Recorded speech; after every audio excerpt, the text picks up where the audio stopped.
No. Also, with regards to the children, do we need to explain to them the reason behind many things that is in the deen, or the wisdom behind things? This is, when it comes to seeking knowledge or teaching, we have to be gradual. And the children, we have to be, and if you remember when you were a child, the children are upon the fitrah. And their pure nature, by necessity, they're not into this doubtful things that people get exposed to. So the matter can be very easy and simple without necessarily knowing the wisdom behind it. And the wisdom that they need to be upon knowing that this is what Allah commanded us. There's a wisdom behind it, but this is, inshallah, next year. Well, at first, to learn. But if it's something you said casually like this, if they can understand it, no problem. But to make them raise to always ask, what's the wisdom reason-wise? This is not a good thing, because this is the command of Allah. Why we pray dhuhr 4 rak'ah? This is what Allah subhanahu wa ta'ala commanded us. And Allah subhanahu wa ta'ala knows best.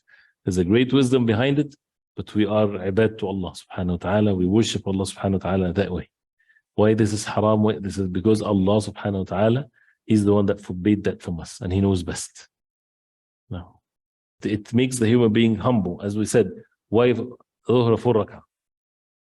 Because Allah commanded us to be 4. There's a wisdom behind it, but we don't need to know the wisdom behind it. It's not going to affect our actions. This is what Allah subhanahu wa ta'ala wants us to. Why 7 pebbles in Jamarat of Al-Hajj? Because Allah subhanahu wa ta'ala wants us to have that level of obedience. Imagine that your child, you tell him, do this or study math. Why should I study math?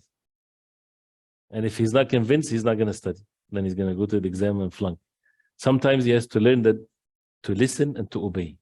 This is one of the fundamental principles of being a human being. Some things we have to listen and to obey, and this notion that human beings, they are acting rebellious, that they won't listen and to obey unless they're convinced. You can have a child never seen a train before, laying down on the train track, and you tell him leave because the train is going to come and kill you. Convince me that that's going to happen.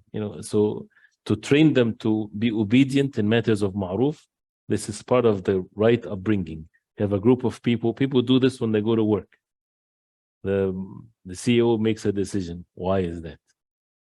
Why have to do this? You're going to get a paycheck at the end of the month, you listen and you do your job. And if you want to know the wisdom, sure, no problem, but it's not something that's going to affect your work as long as your work is halal. So قالوا سمعنا وأطعنا. We need to be raised to listen and to obey to Allah subhanahu wa ta'ala and His Messenger.